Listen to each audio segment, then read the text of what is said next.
Okay, we're talking about exercise and how good exercise is for you.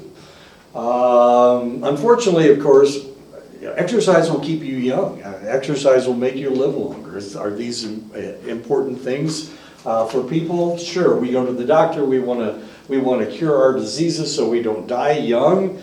We don't want to develop diabetes. We want to protect ourselves, but we're not going to exercise to make that happen.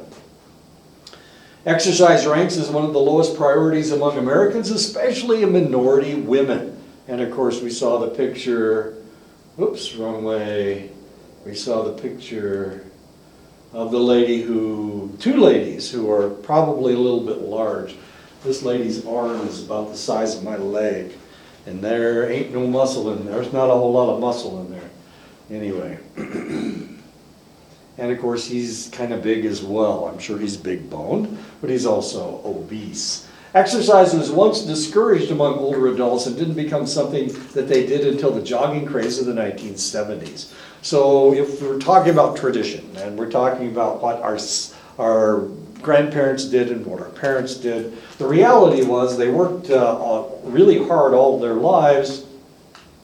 And then when they got old, they slowed down and stopped. They didn't keep exercising.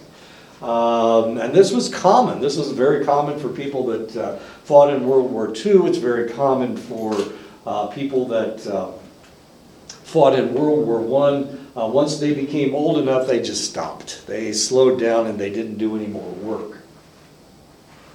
But my mother was a nurse, and my mother believed that the best way to stay active, was to keep doing things. And so she played, like I've said before, she played softball into her 80s. She was very, very active. My father mowed the lawn until he started having problems with his hips. At that point, he let his sons, he let his grandsons mow the lawn. I got to mow the lawn when I was home, but I left home at 17. And went away to college. Right out of college, I went into the military, and the rest is history. People fear the reason they don't exercise is because they're afraid of accelerated bone density loss because of all the exercise. That is totally grotesquely incorrect. The more you stress your long bones, the more calcium will be forced into those bones, and the less likely that you will have bone loss. They're afraid of arthritis, but the reality is the more that you use your joints, the less likely that you will develop arthritis. Arthritis actually keeps you away from exercise actually keeps you away from arthritis. I am 70 years old and my joints are still fairly functional. Dying from a heart attack, of course, that's always a possibility no matter how old you are. But the reality is, the more you exercise, the more you move that blood through your system, the more you get rid of your bad cholesterol, and the less likely you are to have a heart attack. So everything is backwards. The reality is that the body will rust out before it wears out, and that's what we see in old people. That's what we see in sedentary people. They are going to die from being sedentary. They're not going to die from exercise. You have to either use it or you lose it, and the reality is if you slow down and stop, then you are going to lose it. Exercising didn't come into vogue in the United States until after the Vietnam War. That's my generation. I'm a Vietnam vet. The reason, I'm not exactly sure why, but the jogging craze started in the 60s and 70s. I can remember the first good pair of running shoes that I saw. Once upon a time, when I was running track in college, I ran track from 67 to 71. When I ran track in college, the only running shoes that you could get were Adidas. Then all of a sudden, and you can imagine if there's only one running shoe out there. I can remember when Nike came out with their first waffle racer or waffle shoes. They had a waffle bottom on them, and of course everybody went crazy over them. The baby boomers were big on exercise, and of course they are the ones that are in their 70s 60s, late 60s and early 70s now. These individuals, either they embraced the exercising movement, they lifted weights, they jogged, they either embraced it or they didn't, and if they didn't, they're dead. That's just the way it works. When I went home to my 50th high school reunion, there were about a third of us that were gone, and the reason that they were gone was because drugs, alcohol, cigarettes, the ones that smoked cigarettes were dead. The ones that continued to exercise were the ones that were still alive. And they looked pretty good. Nobody looked as good as me, of course. No one looked as good as me. You can take that to the bank, okay? Older people are stuck with dated stereotypes that are ideas of what appropriate behavior is supposed to be. We all want to be the same. We all want to conform. So if nobody in my neighborhood exercises, then I shouldn't exercise. I should be just like everybody else. Well, unfortunately, of course, well, if you're a baby boomer, exercise is one of the things that you do. Here's an older lady that is deadlifting. I wonder how much weight she's got on that thing. She's doing a pretty good job. So one of the things that you're not supposed to do is vigorous exercise. Older women are not supposed to exercise at all. I'm not exactly sure where that came from. The mistaken idea that old age is supposed to be a time of relaxation and rest. You stop, you slow down, and you'll never be able to speed up again. You either use it or you lose it. That's the watchword for the day. People who exercise all their lives tend to continue to exercise even into old age, but non-exercisers are more liable to question the idea that exercise is enjoyable and beneficial as people age. Education may work, but people need to start educating these people young. Okay, there's nobody in the room but me, so what I'm going to do is I'm going to do push-ups. And I want you guys to see how many push-ups I can do. Let me take off my coat. Okay. I'm 70. I turned 70 in October. Let me see if I can aim this thing right. I'm showing off here. There, we'll shoot it down at the ground. Okay, there we go. All right, let's see. I'll try to do 50. If I can do 50, maybe I'll do some more. Oh, bad back. Okay, here we go.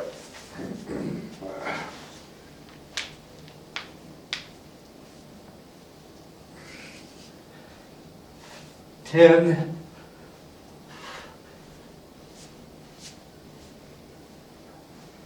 20.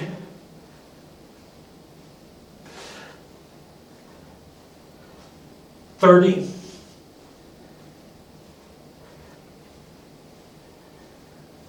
40.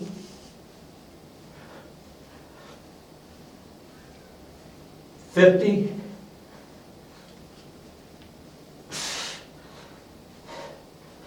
60.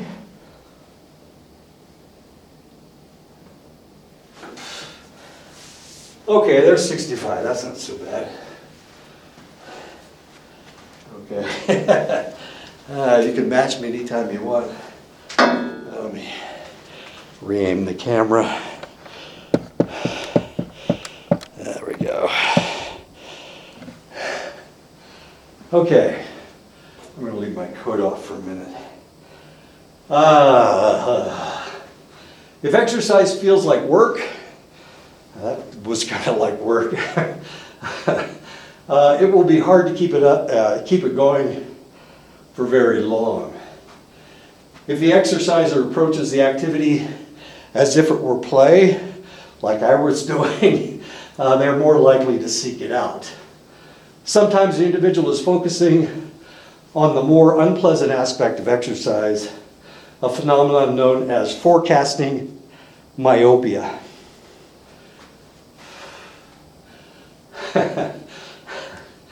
Neighborhoods induce exercise or discourage it. And one way that they can encourage exercise is with neighborhood walkability. I live in Hogan Housing. Hogan Housing doesn't have any sidewalks. You can walk the streets, but the streets aren't paved.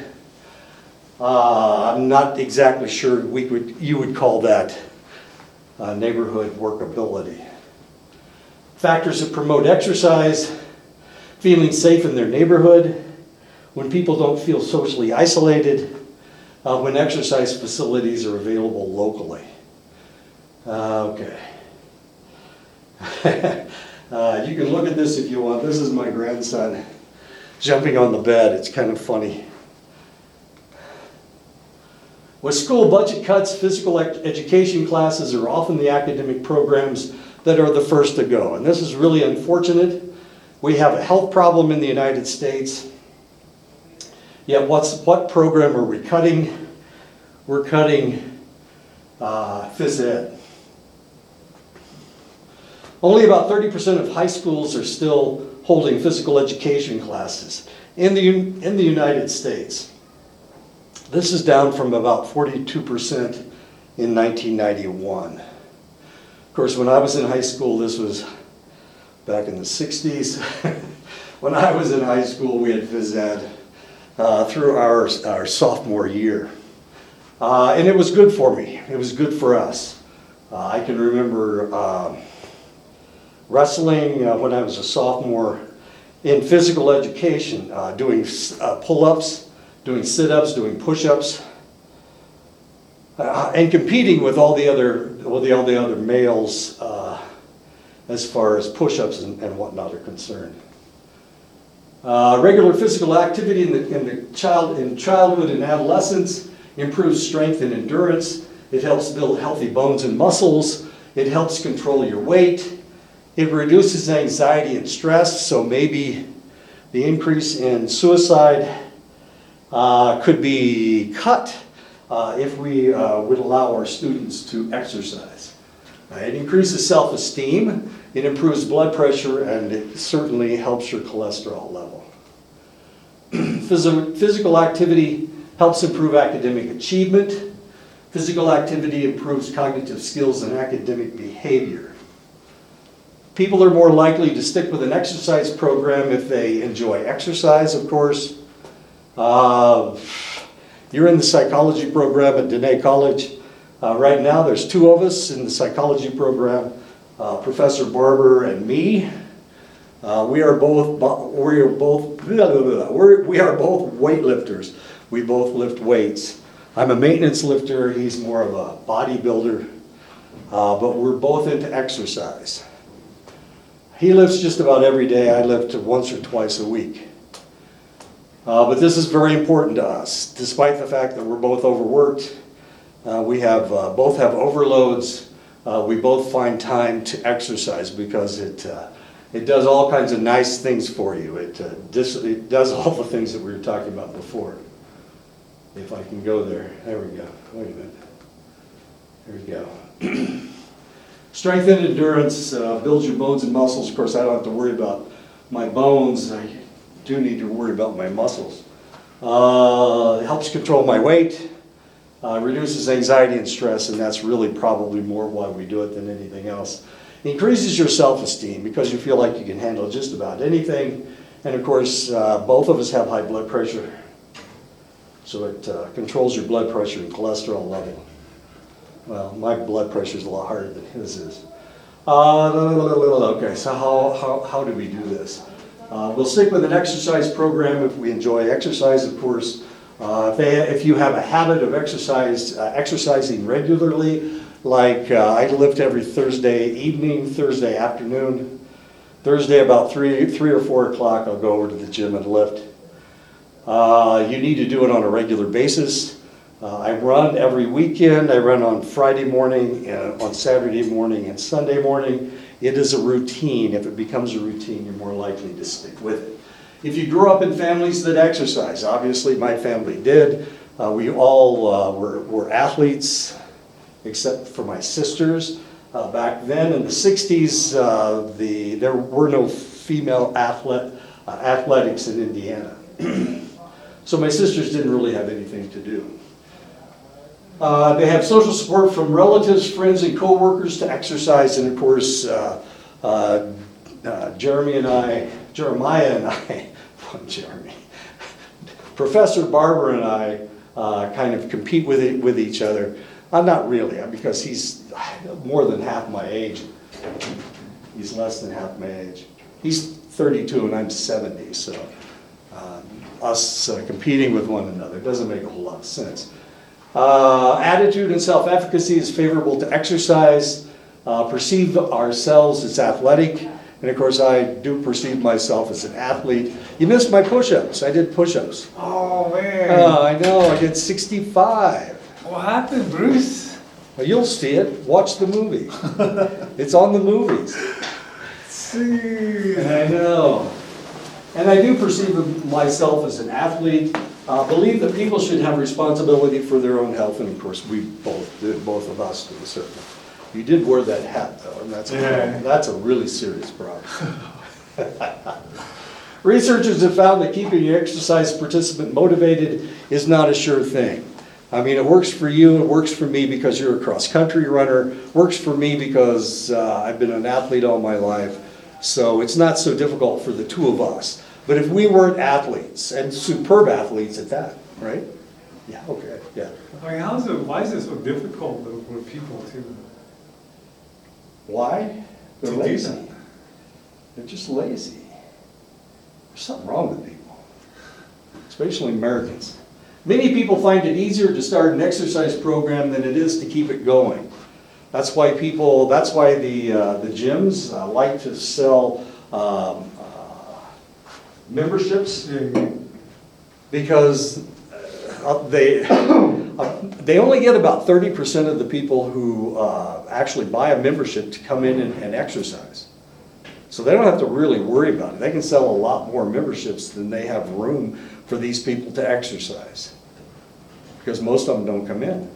They just do it to make themselves feel better. That's how stupid people are. They'll spend money on nothing. And literally, if they're not exercising and they bought a gym membership, they're spending it on nothing. And it kind of pisses them off when they do come in, because, well, you know how rich people are. They like to make more money. Wouldn't that be the same as giving classes and failing? I guess. Yeah, sure, be exactly the same. Some exercise physiologists, and my daughter is an exercise physiologist. She has a master's degree from Nebraska in exercise physiology. She used to work with the Nebraska football team. She worked with the ASU football team the year they came in second in the nation. She worked with those guys. She's a weightlifting coach.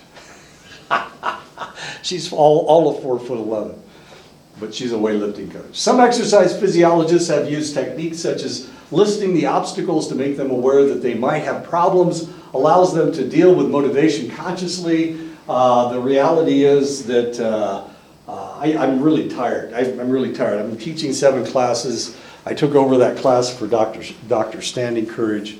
It's been a tough semester, and so work is really eating me alive. I'm real happy that this is my last day at work, that I get spring break now, and I'm going to be gone until the 15th. I'm real happy about that. I haven't seen my wife in 2 months. So you headed back to Iowa? Oh yeah, Today? tomorrow morning. If I left today, I've got 3 animals, so I'd have to house them for 2 days. I don't want to do that. So does Iowa have coronavirus? No. I heard New Mexico or Arizona does. Yep, you guys have it. That's why I'm leaving. I'm not going to breathe until I get to Oklahoma. Or maybe Texas. Family obligations, of course. If I had a young baby, then I would have a lot more severe obligations to take care of my child. Stress and fatigue, of course, and both of those are things that I have to think about because I am tired. I go home at night and I'll sit down in front of the television set at 5:30 and I'll go to sleep. I'll just fall asleep. This is a very stressful job, especially since I took on that stupid class for, not stupid class, that class for Dr. Standing Courage. It's been a tough one. Exercise is a fountain of youth. Sleep is the elixir of health. These are, I can tell you how you can live for a long, long time. Exercise and get proper sleep. There you go. That's all you need. Now you can live forever. Congratulations. 20% of the U.S. adults do not get enough sleep and are found to be sleep deprived. Some suffer from a sleep disorder, potentially insomnia. Not that many people have narcolepsy. Some people sleepwalk. My wife had sleep apnea. Sleep apnea is a really serious problem. It means that you're not breathing properly throughout the night. And when you don't get enough oxygen in your brain, you wake up. And you don't wake up completely, you just wake up enough so that you'll move. And when you move, of course, now you've started your sleep cycle all over again. And this just keeps happening. My wife had a sleep analysis done, and she slept at the hospital one night with the indicators all over her body. And what they discovered was that she had over 100 sleep disturbances during the night, which means that she really didn't get any good sleep. Really serious stuff. So if you're not sleeping correctly, what you need to do is you need to have a sleep analysis done to make sure you don't have sleep apnea. This kills you. If you're not getting proper sleep, then your body's not repairing itself, and potentially you will die. And you'll die young, or younger than you should. If my wife hadn't had the sleep analysis done, she'd probably be dead right now. So do they have to sleep in a certain way? You know, like how they say, like sleeping on the left side of your body, you sleep better because all the fluids, they kind of go down toward a certain area? Well, your heart's on your left side. I don't know. You should be moving during the night. You should roll over from your right side to your back to your left side. Not sleeping on your face. That's not a good way to sleep. But yeah, everybody moves at night. You should move. Otherwise, your muscles get stiff, your joints get stiff, and you certainly don't want that. The average teenager in the United States is only getting an average of 7 hours of sleep a night. This is different. Back in the 60s and 70s, 50 years ago, people got 9 hours sleep. They averaged 9 hours sleep a night. So the teenagers from 50 years ago were getting more sleep. I did when I was a teenager, when I was that young. I was getting 8 to 9 hours of sleep a night. You're only getting 6 to 7 hours of sleep a night. Well, you know how many hours you sleep, don't you? You know when you go to sleep. You know when you wake up. Are you getting 9 hours? At least 7. 7. 1/3 of high school students admitted that they fall asleep in class, and of course, it's not because the teacher is boring. It's because they are not getting enough sleep during the night. So, like, I guess comparing the way people slept back then to now, does it make a difference, like sleeping on beds and then sleeping on the ground? Oh, they didn't sleep on the ground back then. That's not the difference. The difference is you have more distractions. You've got internet, you've got Facebook, you've got Netflix, you've got all kinds of things you've got lights on in your room because you've got your phone plugged in, and because it's plugged in, you got that red light that's flashing. You've got your computers plugged in, and of course it's powering up, or it's getting electricity, so it's green. You've got this light, you got that light, you've got all kinds of lights on in your room. Light is the enemy of sleep. If you wake up during the night, don't ever turn the light on. Just walk around in the dark. You can see okay. Yeah, don't ever turn the light on. Because if you do, you'll never go back to sleep. And even if you do go back to sleep, you won't go back into the right sleep. You won't go through a complete sleep cycle. You will skip over the delta wave sleep and go right to REM. You'll go from from light sleep right into REM. So you won't go into the repairing sleep cycle. Don't turn on the light, it's your enemy. The worst thing in the world is for you to go to the refrigerator, open it up, and the light comes on, and then you grab whatever you grab, hopefully it's not something with a lot of sugar in it. So like, why is it that children go to sleep why do they feel like it's more safe when the light's on? The children? The children are afraid of the dark. They go to sleep, like, so do you become immune to that, or do you become used to that? I don't know, do you sleep with the light on? No. Okay. You probably have your phone right there though, don't you? Yeah. Okay. So if somebody calls you, your phone lights up. Yeah. Or even if they text message you, doesn't the screen come on? Okay. What about like traditionalists or like hippies? You know, like how they say like our mother, the earth, and the father, the sky, our father, like the natural energies that come within the earth, I guess. They What's talk that got about, to do with your cell phone? like, well, not that, but basically just sleep. And then getting the certain amount of sleep throughout the day and throughout the night. And then I guess just using that energy throughout the day so you can get a full night's rest. So does that have a lot of effect to your body, like the natural energy? Oh, sure. Well, sure, if you work hard during the day and then you're going to sleep fairly well at night, I've got a slide that talks about that. Yeah, but I was just like thinking about like as for like some of my grandparents, like they slept on just sheet pelt compared to maybe 3 feet, sleeping 3 feet, or sleeping off the ground, like on the bed. So do you think it would be better if you slept on the ground? Yeah. Try it. Yeah. If you can sleep better on the ground, you know, I watch these cowboy movies and they're sleeping with their head on Saddle? their saddle, right? And then with a blanket underneath them. It's just to keep them dry, I guess. But you know, when I was in the military, we had to sleep outside. I couldn't sleep. My butt's too bony. It's hard, and you know, I would much rather sleep in comfort. You can sleep longer in comfort. When I was in the military, sometimes we didn't control our sleep, so we would have to catch Z's whenever we could catch them. And a lot of people had the ability to fall asleep wherever they were, whatever position they were in. I kind of had that ability back when I was in the service, but I can't do the same thing anymore. My butt gets too sore. Try it if you think it's going to work. Go ahead and try sleeping on a sheet pelt and see if that works for you. It doesn't work for me because my hips get too sore. I hate it. I will not go camping. I forget it. I camped out enough when I was in the military.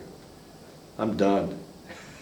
I hit my saturation point when I was in the military, and I'm not going to do it anymore. It's just too uncomfortable.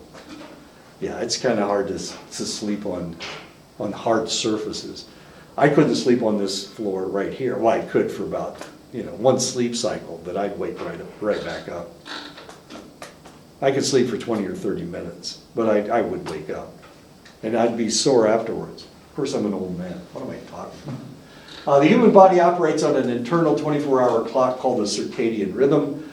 People are used to being on this clock, and if disrupted, like with daylight savings time, which happens on the 8th, by the way, the 8th of March is daylight savings time.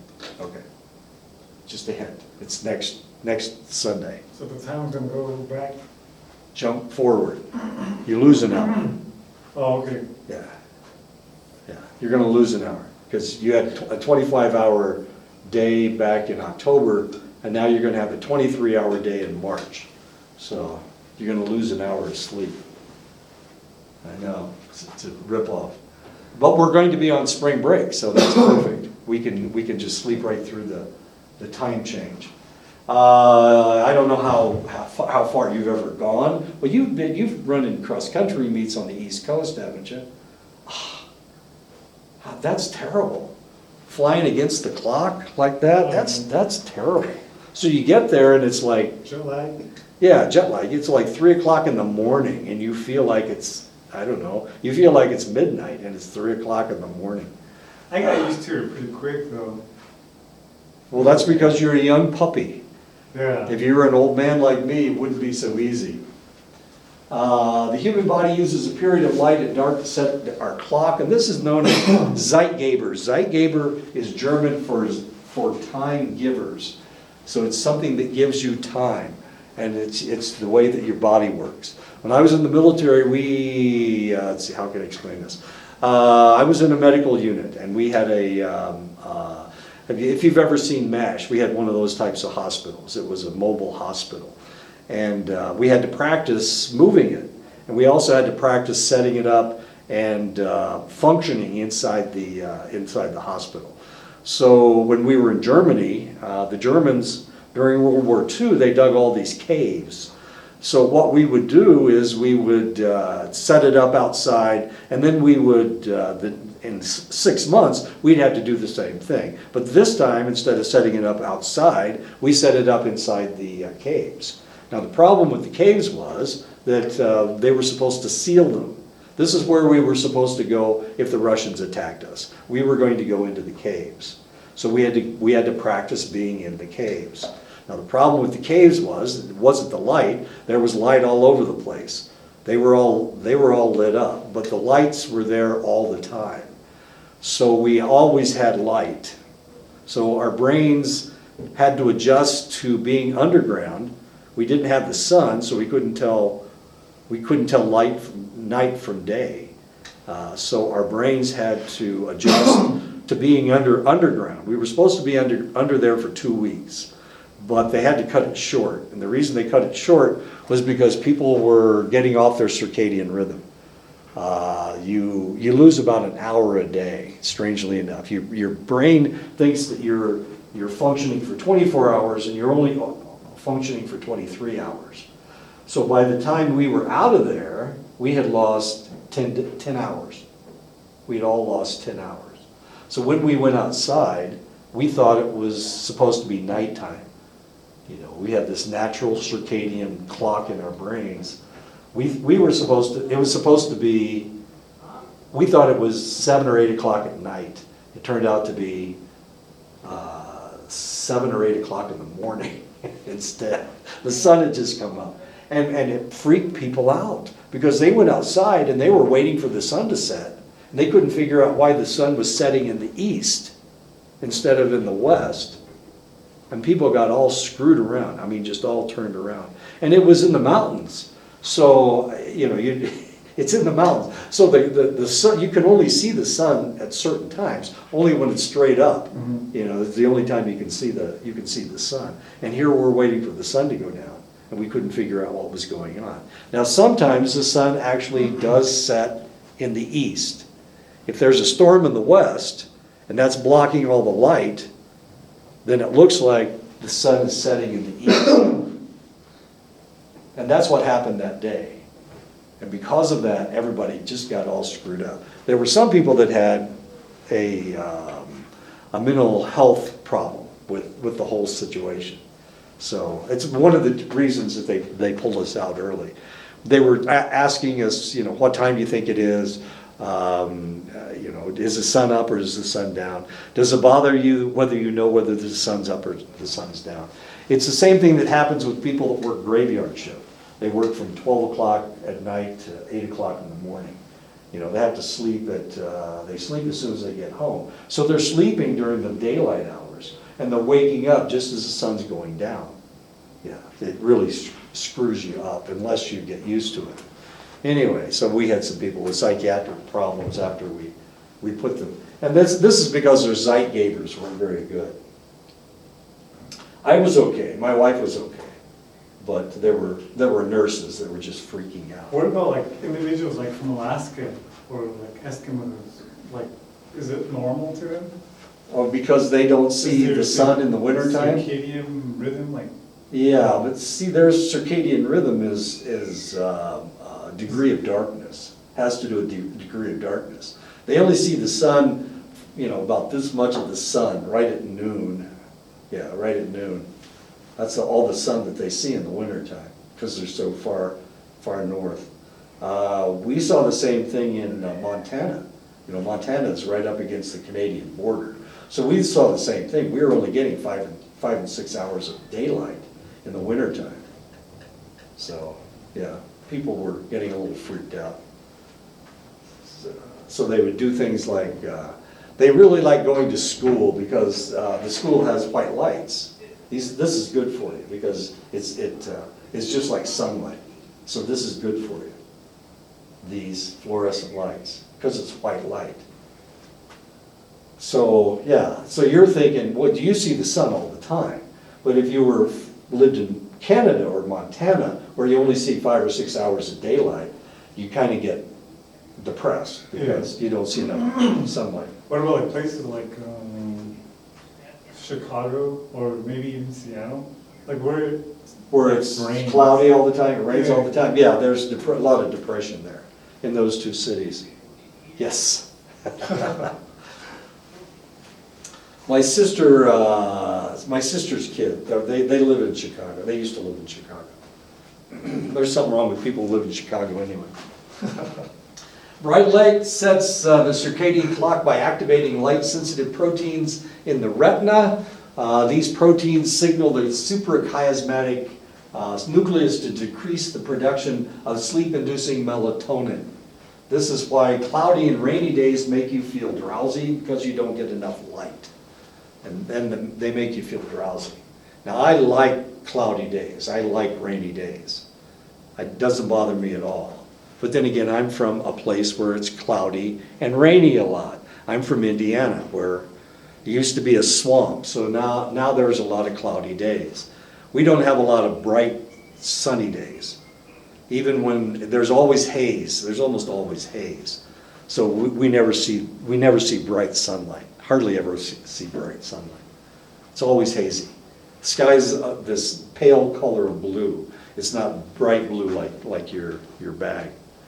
Have you heard people say that you can experience all 4 seasons in the Four Corners region Okay. compared to other parts of the country? Other parts of the country. Yeah. The other parts of the country have all 4 seasons anyway. It's south of here that you don't have all 4 seasons, Okay. right? In Phoenix, it's desert, so you don't really see any autumn. Leaves don't turn brown and red and yellow and green. I mean, red and yellow, right? Not in Phoenix. Your leaves just turn brown in Phoenix. But up north, where you have deciduous trees, you have autumn colors. What I will do in the fall is that I will travel back to Iowa so that I can harvest the apples. And we've got an orchard, so we have to harvest the apples. Well, you guys don't do that down here. You just don't do that. You don't have any apple trees. Four Corners region. I would say no, you don't. Well, you do have winter, that's for sure, and you certainly have summer. But do you have spring, and what does it look like in the spring? Is it especially green here? Supposed to be. It's not. Yeah. You ain't seen no green. Adolescents often suffer from skewed circadian rhythms because of the influx of hormones makes them feel antsy at night when they should be sleeping. I don't know if you remember when you went through puberty, but when I went through puberty, I didn't sleep for like a month. I couldn't sleep. And my heels hurt. The backs of my heels hurt because my feet were growing so much. I've got really big feet, and my feet are probably the only thing that's ever really grown on me. Everything else is about the same size as it was when I was 12. But my feet are really big, so I've always had pain in my heels until I became an adult. So I didn't sleep for like a month. I can remember getting up just when the sun came up in the summertime and hitting rocks with a broomstick. We had a gravel driveway, and here I'm knocking all the gravel out and pissed my dad off because I was knocking all the rocks out of the driveway. Anyway, so we've got all these hormones and it makes you feel just kind of antsy. And so that's one of the reasons why you're so grouchy with your parents. They become night owls who are tired in the morning and energized at night. As they move into their 20s, the hormones decrease and their circadian rhythm will shift. They feel more energized in the morning and they become morning people. So as teenagers, you're night owls. And this is not a good thing because when you go to school, what time do you have to go to school? Well, 7 o'clock in the morning. Well, that's the opposite of the way it should be. What they should be doing is they should make it a delayed beginning of school. So you should be going to school at 8:30, 9 o'clock in the morning and staying there until 4 and 5 in the afternoon. Now, why don't they do that?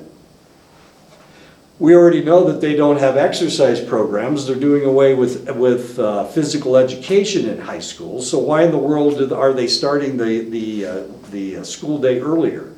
They do it so that you can have extracurricular activities after school. That's why they do it, as stupid as that sounds. So our sports are more important to us than the kids' academic achievement.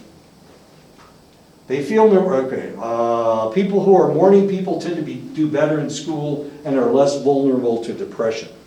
So the question is, are you a night owl or are you a morning person? So like individuals, going back to like circadian rhythm, like individuals that are incarcerated or become incarcerated, Sure.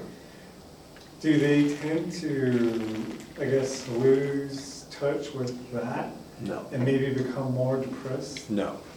No, what happens with people in prison is that everything is regimented in the prisons. So they get up at 7, they do whatever they're going to do, they wash up, they shower if they have access to showers, and then they eat at 8 o'clock. And so their daily schedule has to do with eating. So they eat breakfast at 8 o'clock, they eat lunch at 12 o'clock, they eat dinner at 6 o'clock. And that becomes their routine. So no, they don't lose. Oh, you're talking about people in isolation. Yeah. But even if they're in isolation, they can still see the sky. Well, in the United States they can anyway. So no, they don't have that problem. As weird as that is. But if you're a farmer, of course you get up with the sun in the summertime. So if the sun comes up at 4 o'clock, you get up at 4 o'clock and start working. You eat your breakfast, you work until it's lunchtime. You eat your lunch, and then you work until it's dark. So you get used to that. Your circadian rhythm has to do with the sunlight, has everything to do with the sunlight. So if you've got 12 hours of sunlight, you're out in the field for 12 hours, or 14 hours, or however long it happens to be. So, it all depends on who you are and where you grew up. If you grew up on a farm, then you worked when it was sunny outside. You didn't get up at 8 o'clock because you just wasted 4 hours of sunlight. So you get out in the field whenever you could. Now the problem is, of course, how much moisture is there? How much dew is there on the ground? You can't work in the fields if it's muddy because, well, it messes everything all up. So you have to wait until it dries out. So, yeah, but it has to do with the sunlight. And if you have dairy cattle, it's even worse because if you have dairy cattle, you have to milk the cows before you get out into the field. So you have to milk the cows before the sun comes up. So if the sun's coming up at 4 o'clock, you've got to milk the cows at 3 o'clock so that you can get out in the field by 4 o'clock. It's tough. If you've got dairy cattle, it's rough. And we had what, 7? We had 7. We had 4 Holsteins, 2 Guernseys, and a Jersey. And the Guernseys and Jerseys, the Jersey gave milk that was as thick as cream. And the Guernseys were somewhere, it was like homogenized milk. But the Holsteins, their milk was so thin it was like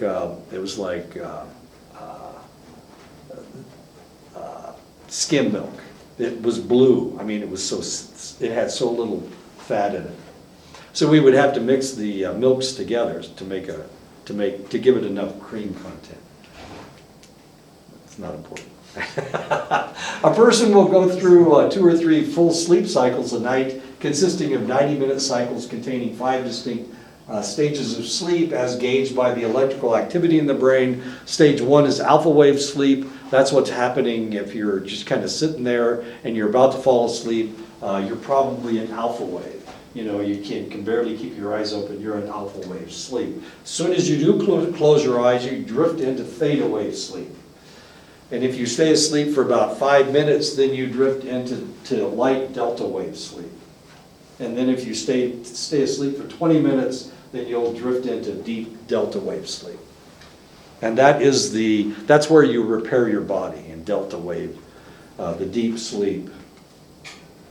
The sleep stage when body repairs takes place in the 4th delta wave sleep cycle. It's the deepest cycle. It's right down here. This is delta wave right down here.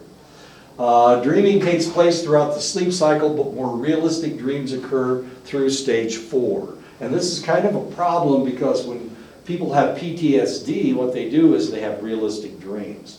So what happens is when as soon as they fall asleep, they start having these recurring realistic dreams. So they dream about their combat, or they dream about being raped, or whatever their trauma is. I'm sorry? So they can kill them? Kill. Like, if they have a dream that seems so real, I mean, could they die from that? No. They don't die. You don't die. I mean, like, just to, like, maybe even have a heart attack, or... No, it's your heart rate is not that high. You can attack somebody. If there's somebody in the area, you can attack them. And this is what happened after guys came back from Vietnam. They were coming back from Vietnam, sleeping with their wives, and sometimes they'd be dreaming. Yeah, they'd be dreaming about being attacked by the enemy. And usually it was a surprise attack. They were asleep at night, and the enemy came up and tried to slit their throat. So they would wake up strangling their wife. And sometimes they actually killed them. The dreams that people tend to remember are the dreams from your REM sleep, because that's just before you wake up. It's almost like you're awake. And sometimes the dreams you're having will actually wake you up. During REM, the body cannot move, and for that reason, you may feel like you are paralyzed with fear. This happens a lot. Unfortunately, of course, if you're one of those individuals that has been in a combat situation, it's the last thing that you want to do is feel fear, because you actually did feel fear. So it makes you feel guilty. As weird as that is. I've actually experienced that. Feeling fear? Yeah. Yeah. Waking up. Feeling like somebody's watching me, just like waking up and I can't move. Yeah. Or even like a dream to where I feel like I trip. Oh, and okay. I wake up. Yeah. That's usually in the early stages where your leg jerks and you wake up, it wakes you up. That's in the early stages of sleep. Sleepwalking and bedwetting take place in stage 4 sleep, when the deepest sleep. Newborns sleep 15 to 17 hours a day in one of 3-hour increments due to the immaturity of the part of the brain that controls their sleep. So this is their sleep pattern. Babies will wake up every 3 hours or so. It's really difficult to get them on a sleep pattern. When I was raising my children, one of the things that they told my wife, unfortunately, was that she needed to put the babies on a sleep cycle as soon as possible, so she wouldn't go and get the kids. They'd just cry and cry and cry, and it just bugged the hell out of me, so I would go pick up the kids. Well, it's one of the reasons why we didn't stay together, was because we couldn't agree on any of this stuff. I felt that the kids were going to be okay, but she had been told by the doctor that she was, and by her mother, unfortunately, that she was supposed to put them on a sleep cycle so that she could sleep during the night. And of course, I thought that when the baby cries, there's a reason for it, and you need to go pick the baby up. That's the way my mother actually raised her children. So we had two conflicting mothers with giving us different advice, giving us different pieces of advice. And of course, she wanted to do what her mother said, and I thought my mother, she's a nurse, she should know what the hell's going on. And of course, we never did agree, and eventually we got a divorce. As a newborn, and I got the kids. But they were happier because I actually would help them or try to do something for them. If they started crying, I would pick them up and I'd say, what's wrong? Well, what's going on? And she wouldn't do that. She'd hardly ever pick the kids up because she was told by her mother that the more you pick them up, the bigger babies that they become. So we disagreed on a lot of different things. We should never have gotten married to begin with. Easy to say now, huh? As a newborn brain develops, the hours of sleep will decrease and they will sleep for longer periods. At 6 months, they should be sleeping 12 to 13 hours. My two children were different. One was a boy and one was a girl. The girl baby had a sleep cycle almost immediately. She would sleep throughout the night. My son, I don't think he still sleeps throughout the night. And I'm not sure he's even potty trained. And it just really irritated my wife. It really irritated her that she couldn't get him on a schedule. And of course she blamed me, but most of the time I wasn't even there. I was working. So she was trying to take care of this kid by herself when I was at work. And she was trying to put him on a schedule. And he's just not the kind of person that can be on a schedule. Later on in his life, he was a bartender, and he would go to work at 8 or 9 or 10 o'clock at night and work until 6 o'clock in the morning. And that was perfectly fine with him. That was okay with his sleep cycle. He was kind of a night owl type person, and he was fine. He had no problem with it.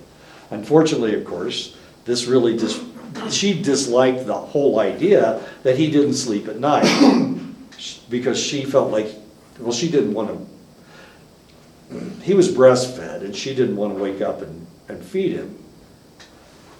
So what do you do if the baby's hungry and it's 3 o'clock in the morning and he can't get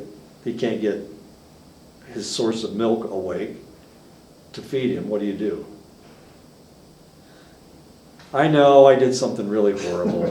What I would do was I would go get the baby and I would bring him into the bed with the two of us, and I would attach him to one of her nipples so that he would have something to eat. And I would stay awake until he went to sleep. And then I would, when he was finished, his stomach is full of milk, I would take him back and put him in his crib. And of course, she was asleep. She had no clue what was going on. When she found out, she got really upset because she was trying to put him on a schedule.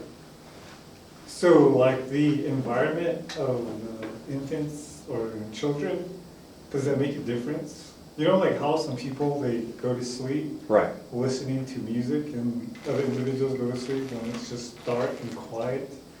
And like, does that make a difference, like the environment of children? Well, I guess it could. Babies can seem to go to sleep whenever they're sleepy, no matter what's going on. You can be watching television, a war movie, and your baby all of a sudden falls asleep, and you got the baby in your arms. The noise doesn't bother them. The light doesn't bother them. They just go to sleep whenever they're sleepy. So yeah, I guess it could affect the child.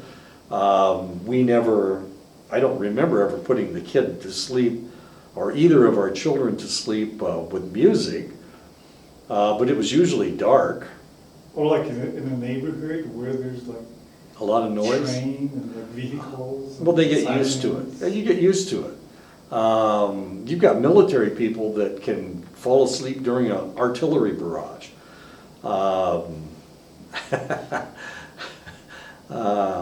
When I was in the service, we had I played on a softball team, and one of the individuals on the softball team was an MP. He was a military police, And that guy could go to sleep no matter what was going on.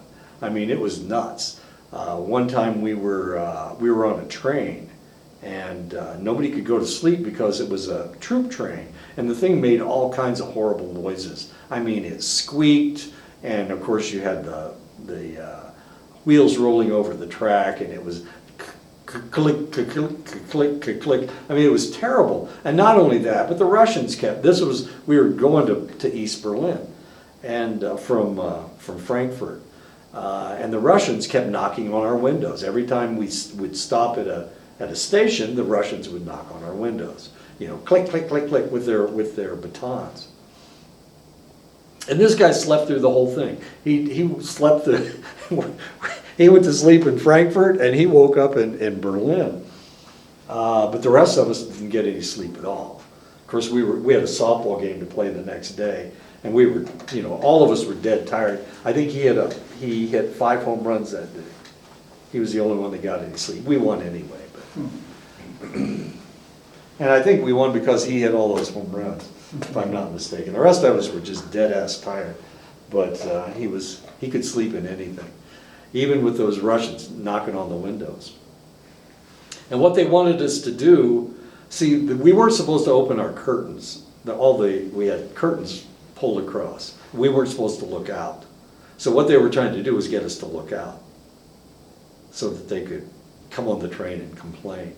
That's what they were trying to do. But we'd been warned about it before, so we didn't do that. But here they are, you know, they're coming up to the window. They're knocking on the window. And then when we didn't respond, they're knocking harder and harder on the window. And we just didn't respond to them. Russians. So how long would the train be parked there? You know, sometimes it was parked there for 15 minutes, for 30 minutes. We were waiting for the Russian trains to go by, or for the East German trains to go by. So, you know, we had the lowest priority. So it took us, you know, this is a trip that should have taken 3 hours, and it took like 7 or 8 hours. It was terrible. And it was, we started at midnight, and we didn't get in until 7 or 8 the next morning. And our game was at 10.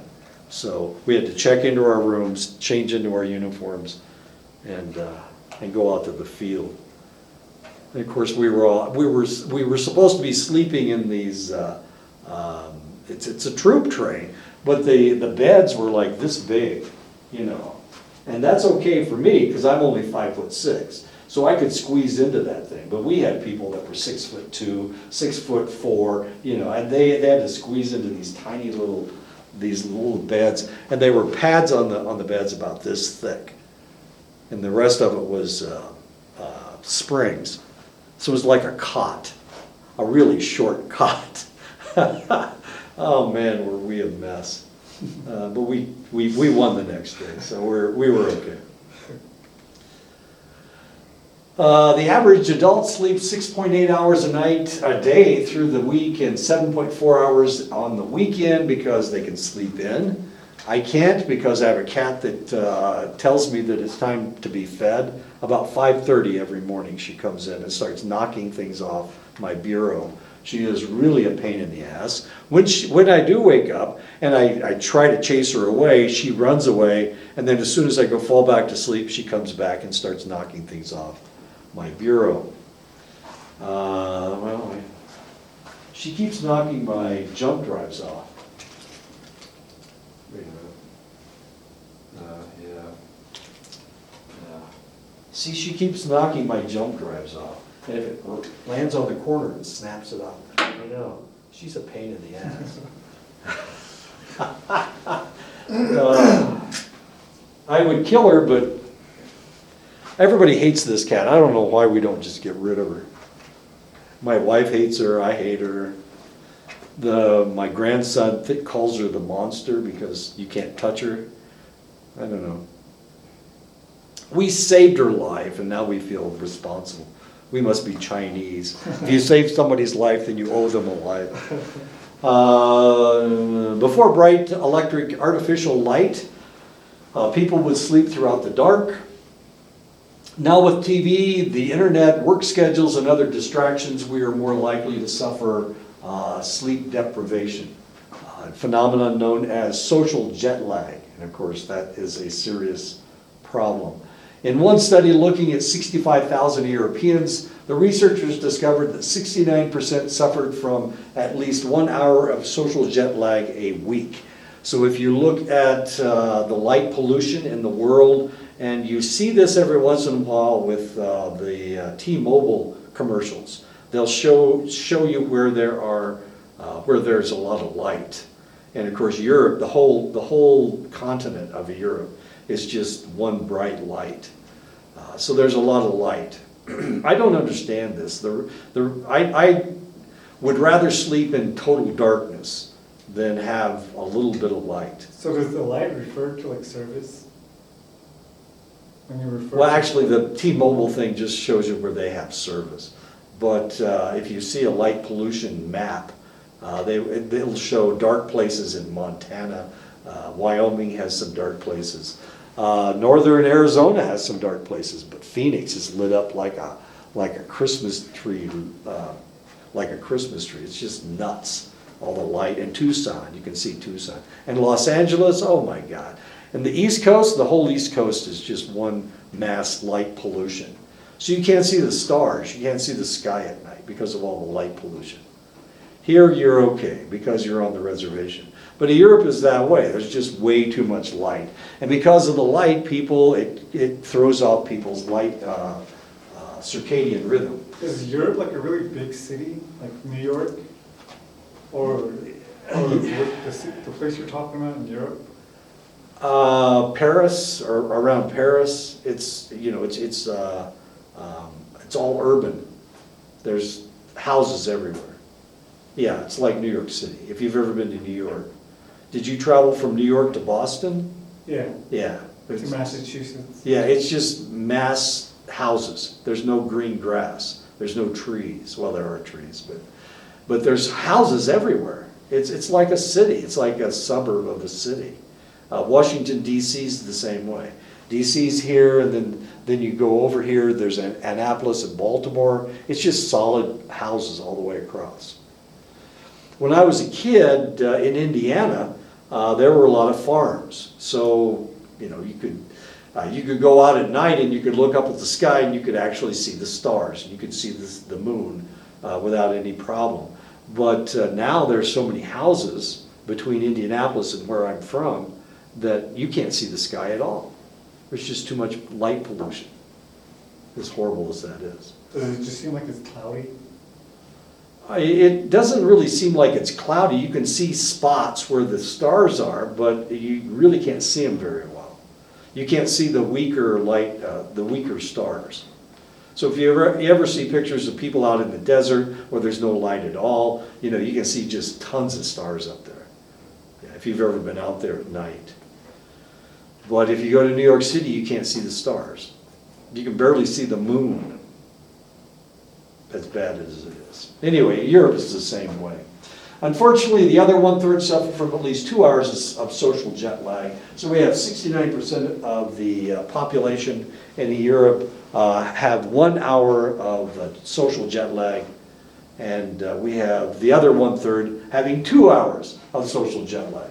This may explain why European coffee is so strong, because they just don't sleep very well. So their coffee has to be strong to wake them up. Are they a lot more successful? No.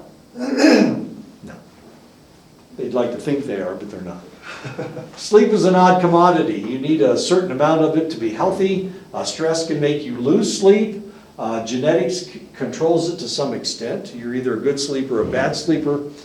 Too much can make you more susceptible to obesity. If you sleep too much, now I keep talking about 7, 8, 9 hours of sleep a night. If you're sleeping 10, 12, 14 hours a night, which some people do, you're more likely to be obese, you're more likely to have diabetes, to have high blood pressure, and to die from cardiovascular disease.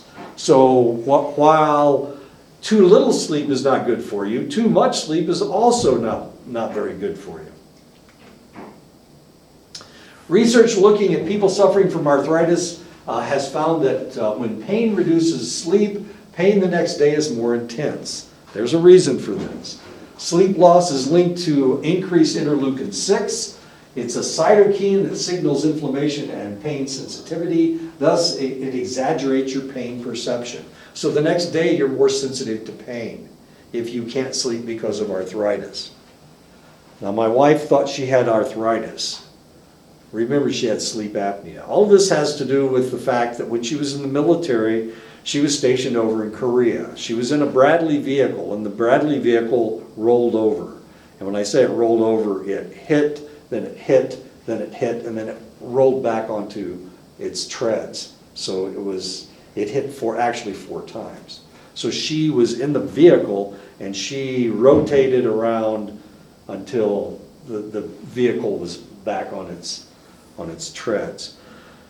She hit her neck, she hit her one hip, then she hit the other hip, then she landed on her wrists. So what happened, she didn't think anything was wrong. She thought she was fine. But eventually she had problems with her neck. She had to have the vertebra in her neck fused together, so she can't pop her neck. She can't move it like this. She has a stiff neck. She had to have her left hip replaced. Then she had to have her right hip replaced. And she's had carpal tunnel surgery done in both hands. So when I say that she has problems, she thought she had arthritis. And of course, anytime she couldn't sleep during the night, she has to wear braces on her wrist to keep her wrists stiff. If she doesn't do that, she wakes up the next day and she's real sensitive to pain. So she's got all these interesting problems. She had sleep apnea, she had all these other problems. That's one of the reasons why I say that if she hadn't fixed her sleep apnea, she'd probably be dead right now, because all of these things cause other problems within your body. Diabetes, and she's pre-diabetic. Diabetes, cardiovascular disease, high blood pressure. All of these things are caused from not getting proper sleep. And she wasn't getting proper sleep because of the pain in her wrists. They thought she had arthritis in her wrists. She really didn't. All she needed to do was get her carpal tunnel fixed. Once she got the carpal tunnel fixed, now she's better. And she's sleeping during the night. One night's sleep loss is easily made up by sleeping a little bit longer the next night. 2 straight nights of sleep. She hates me. Did I tell you she hates me? The reason she hates me is when I lay down in bed, I go right to sleep. She hates that because sometimes it'll take her 2-3 hours to fall asleep. So while she was suffering from sleep apnea, she despised me. She wouldn't listen to a word that I said. I was the dumbest, worst person in the whole wide world.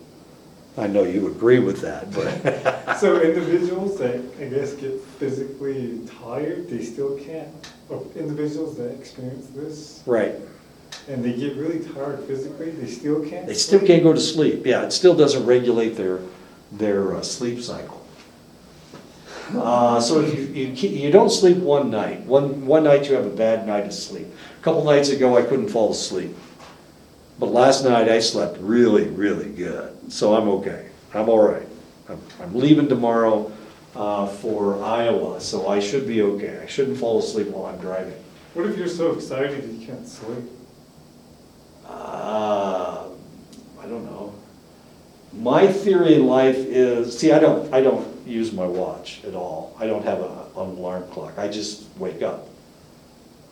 So if I'm really tired and I lay down and the cat's not waking me up to feed her, I'll just sleep until I wake up. Tomorrow morning, I have to get up and start for Iowa. But it's not like I'm going to wake up at 6 o'clock so that I can get on the road by 7.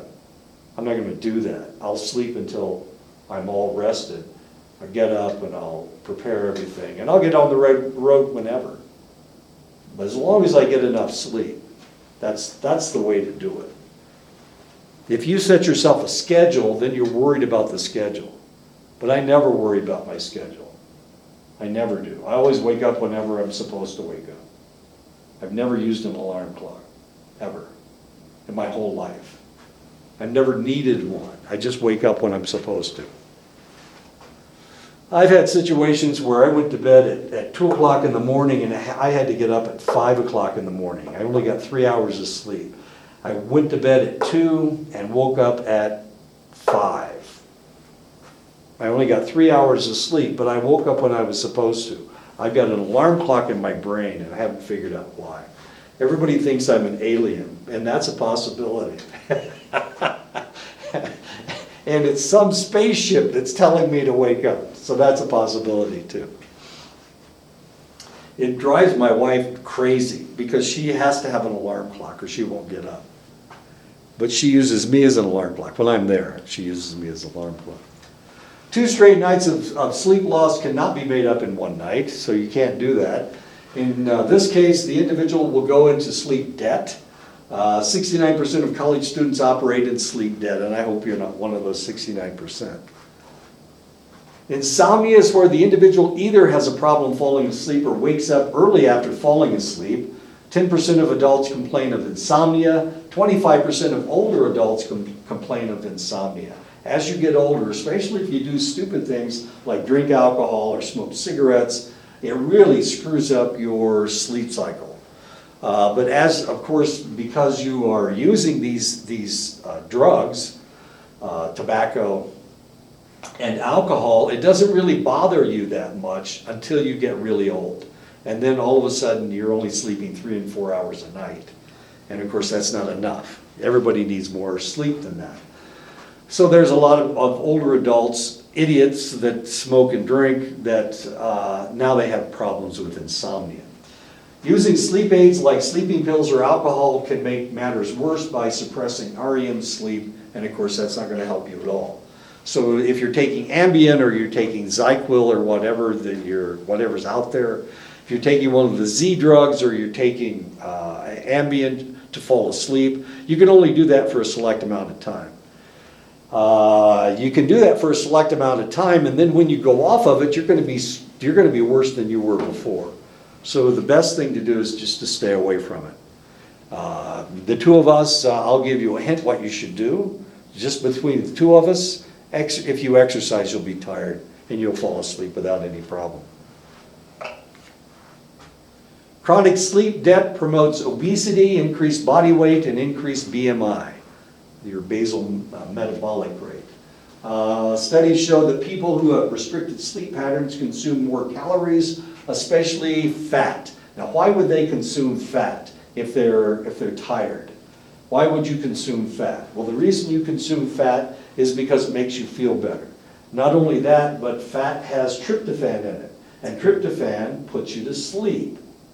It's a precursor for serotonin, and serotonin is one of the things that puts you to sleep, as bizarre as that is. So you eat too much fat, you'll drink milk, you'll eat cake, you'll eat cookies trying to put yourself to sleep, you'll eat chocolate, candy in order to put yourself to sleep. And now all of a sudden you're a big tub like this lady is. These people are more likely to eat between meals, of course. They're also waking up at night and they're going to the refrigerator, opening the refrigerator door, the damn light comes on, and now they can't fall asleep. Because they have, remember, we've got that circadian rhythm thing going on. Your suprachiasmatic nucleus is in your brain. It's collecting light.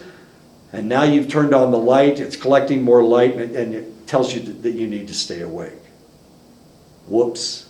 Just because you opened the damn refrigerator door. Children and adults who sleep less have a higher percentage of body fat than those who sleep more. One study found that as sleep decreased from 8 to 5 hours, the basal metabolic rate increased more than 3%. And of course, I have a picture of a lady that's trying to squeeze into her jeans for a reason. She is obese, and she probably needs to lose weight. Poor sleep stimulates an increase in the hunger-triggering hormone ghrelin and decreases the hunger-suppressing hormone leptin.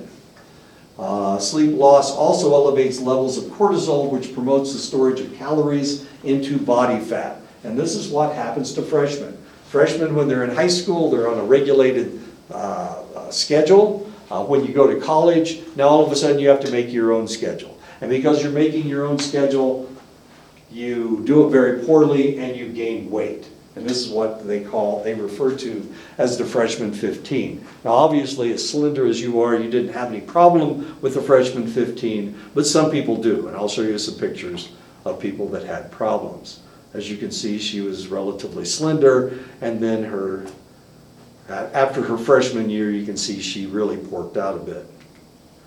There's another young lady. She's chestier now, but of course, look how fat her face. I'm sorry, did I say fat?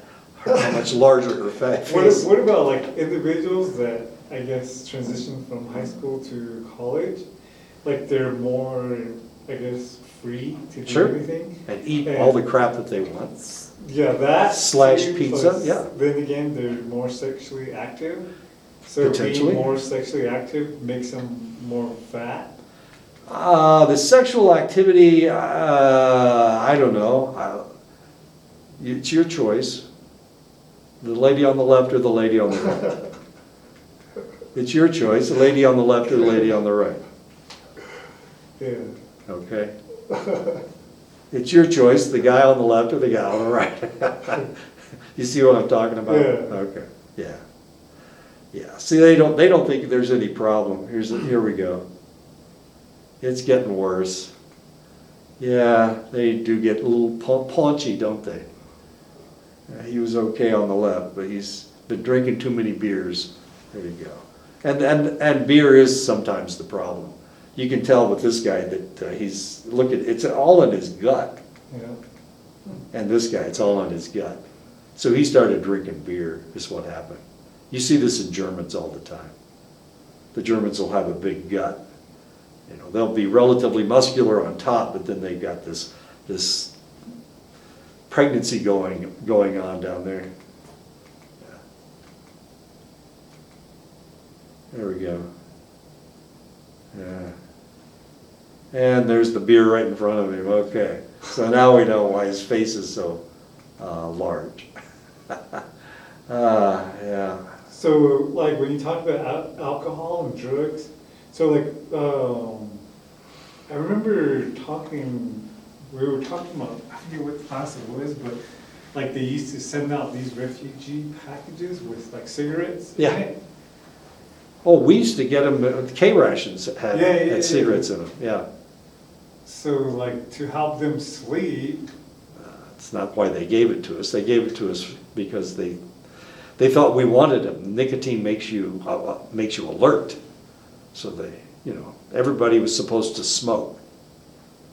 We used to stop at night, and they would helicopter in barrels of iced beer.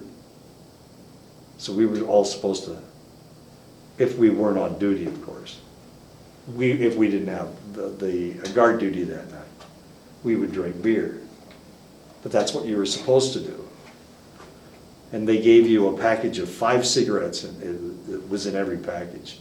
Every time you got a meal, there was 5 cigarettes. So, yeah. There was no reason. The reason behind it was because they were just trying to give us what we wanted, or what they thought we should have wanted, I guess. Anyway, there you go. Lady on the left or lady on the right? Both. Both of them, okay. Well, they're both just cuties, and so you can't control yourself. Sleep deprivation suppresses immune functioning. Irregular sleep leads to increased immunological signaling molecules such as tumor necrosis factor, interleukin-1 and interleukin-6. Elevated levels of these cytokines is associated with diabetes, cardiovascular disease, inflammation, pain sensitivity, and other chronic illnesses. So, geez, get your sleep and don't hurt yourself. Sleep loss promotes insulin resistance. Insulin resistance is a key factor in diabetes. Fat cells in people who experience sleep restriction have 30% reduction in their ability to respond to insulin. If the sleep loss is not chronic, this process will reverse itself. The adolescent body is more flexible than the adult body. A study found that adolescents that chronically get only 6 hours of sleep a night can increase their insulin sensitivity by 10% by just sleeping an extra hour, 7 hours instead of 6 hours. So what are you doing to yourself? This is a really serious problem with populations that are very susceptible to diabetes, American Indians. So you need to make sure that you get the proper amount of sleep a night. That means 6 to 8 hours, or maybe 9, but not 10. If you get 10, now you're putting yourself in that whole diabetic, that area again. So if you have relatives and they're not working and they're sleeping 12 hours a day, they're setting themselves up for diabetes. If you've got relatives and they have insomnia and they're only sleeping 5 and 6 hours a day, they're setting themselves up for diabetes. So you need to be the one to tell them that they need to regulate their sleep cycle. Just slap them a couple times. I'm sure they'll listen to what you have to say. It never worked in my family.